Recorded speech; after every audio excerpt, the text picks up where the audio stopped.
Jai Shri Ram. You must be wondering, what is this? Learn how to read a book? Yes, most people don't know how to read books. The 80-20 rule applies to books too.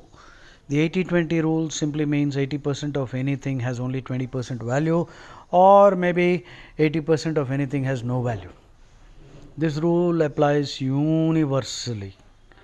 Maybe some exceptions are there. Obviously, I am saying that. So, because you can ask me a counter question, does it apply to Bhagavad Gita too? Well, 80% of the Bhagavad Gita is encapsulated in 20% of the verses. So, I agree. But I am not saying that 80% has no value. So, 80-20 rule can be interpreted this way or that. Now, if you are a smart person, you should go straight for the 20%. Instead of chewing all the hay yourself, just take a glass of milk. The cow has done all the work and produced. The cow is such a wonderful factory. No human has ever been able to, science has not been able to produce a factory like a cow. And milk is so nutritious and very useful, but we want to kill the cow. This is like destroying a factory. Nature's greatest factory is the cow, and these scoundrels are eating the cow. And to feed the cow, they have to do deforestation. They have to cut down trees because they have to create pasture land, and deforestation increases the amount of CO2 that leads to global warming, ozone layer, bokka, and then all the other phenomena. And these scoundrels are telling us that we are worshipping a Gau Mata for nothing. You bloody idiots, if you have the minimum common sense and science in your head, then you will understand what we are trying to say. Now, let's get back. Learn how to read a book. 80-20 rule, please understand that. 80% of the newspaper has rubbish. So, stupid people spend the whole day reading that 80%. Smart people quickly read the 20%, that is the headlines, because the headlines are normally created by the editor, who is supposed to be much smarter than the other fellows working below him. So, there is a lot of copy, lot of text. You just read the smart headline. Headlines encapsulate the whole thing. The petty details are not important really. Unless you have some political motive behind it, unless you want to indulge in some political talk, which is again useless.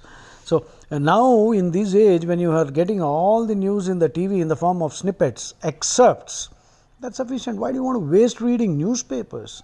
I stopped. There was a time I used to read 4 newspapers. I stopped. Now, 80-20 rule. 80% of the people all over the world control only 20% of the wealth.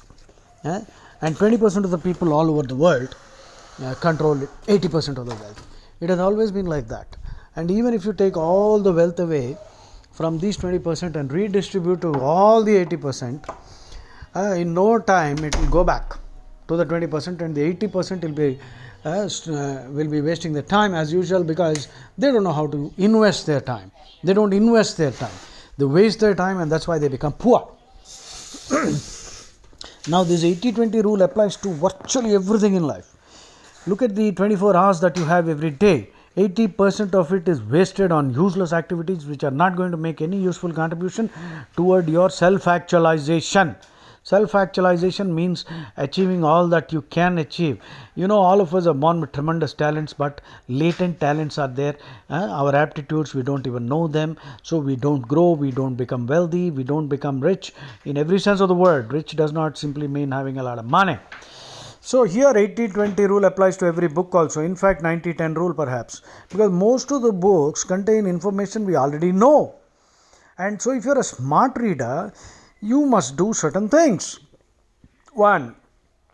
Read the cover carefully, read the name of the author, read the back cover, because there some comments are posted, and these are comments written by obviously important people who have to write in a way that it encapsulates the the contents of the book. Otherwise they'll be taken for fools. So you got to read that. Now you read the preface and the foreword. Usually the foreword is written by somebody who will praise the book. Now that person is expected to read it and summarize it and tell us why that book is important. Usually ghost forewriters are also there. So anyway, read the foreword. Preface. The author himself will write the preface, who will explain why he wrote that book. So reading that is very important. Usually we don't read these two. You must read them. And then look at the contents. Most people don't look at the contents. And every paragraph, you see the subheading, heading is important, subheading is important. And if in any paragraph, if there are some pictures, you focus on that. Good books usually have a summary at the end of the paragraph. Read that. And most importantly, go to the index. Look at the words. Keep a pen with you when you are looking at the index. That's what I do. Whenever I look at any vocabulary book, I've bought a lot of books on vocabulary. And you know how I read? I take a pen and go straight to the index. Most people, I ask students, where is the index? Most students unfortunately don't know where the index is. The index is at the end of the book. And what I do is I carry a pen. I quickly mark out words which I don't know in these vocabulary books. Or any book for that matter, I quickly mark out concepts which I don't know. And I quickly turn to that page to read that. So, in a huge book of 1000 pages, I noticed that in the index there are only 10 things that I don't know. The rest of the concepts are already known to me. So, I just quickly go to those pages and read out those concepts which are new to me.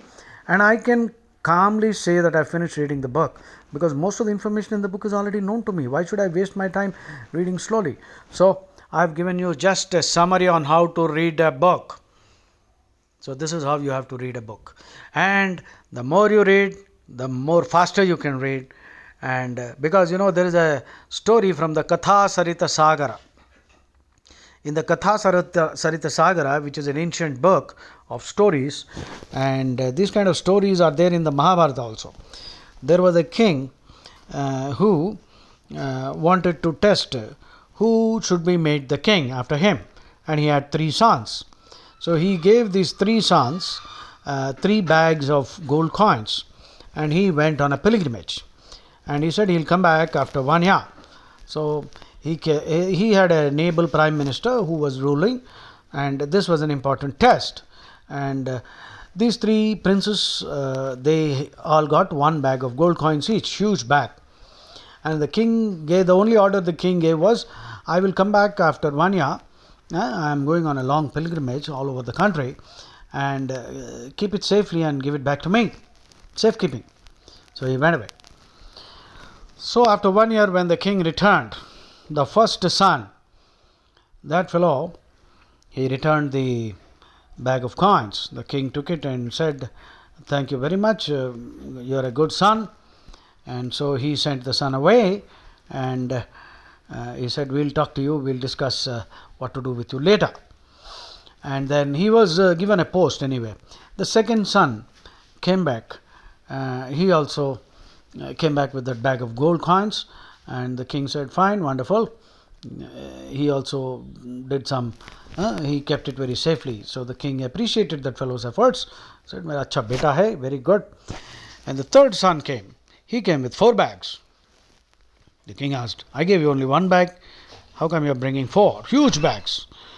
The third son said, I thought instead of just keeping it, digging a hole and preserving it, it didn't make any sense to me, because your rule was, your order was that it should be kept safely. I have kept that safely. That bag I am returning to you, but I invested it, I multiplied it, I made sure that it grew, because that is the law of nature. Everything grows. Those that do not grow die. Use it or lose it. Muscles will atrophy. ATROPHY.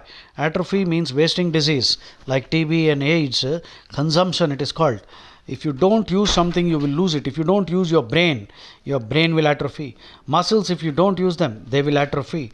Wealth, if you don't use it, you will slowly lose it. So that's the law. That's Krishna's law. Those who use it will become stronger. You have to continuously become stronger. If you just think you can sit down on your haunches, on your ass, you're finished. If you're not running, if you are stationary, you will be overtaken. That's a simple rule of life. But it doesn't mean that you have to race and get tired. Inch by inch life is a cinch, yard by yard life is hard. Every minute of your life you got to be progressing. Kaizen is the Japanese word, Kaizen. Constant progress. That's what Krishna is telling you in the Bhagavad Gita. So the king finally took the decision to make the youngest son the king. The eldest son and the second fellow were given important portfolios because they were honest people. They followed the rules, but they did not understand that the rule was given, but There was nothing prohibiting them from doing what the third son did. So use your intelligence. So Bhagavad Gita does not mean you literally take the meaning and run away. There are so many unsaid things that Krishna did which you can understand only by reading Krishna's life. That is by studying Mahabharata, Harivamsham, Bhagavatam, Vishnu Puranam. But be careful. There are other Brahma Vaivarta, lot of crap and atrocity literature, lot of vulgarity, lot of interpolations to defame Krishna have been put there.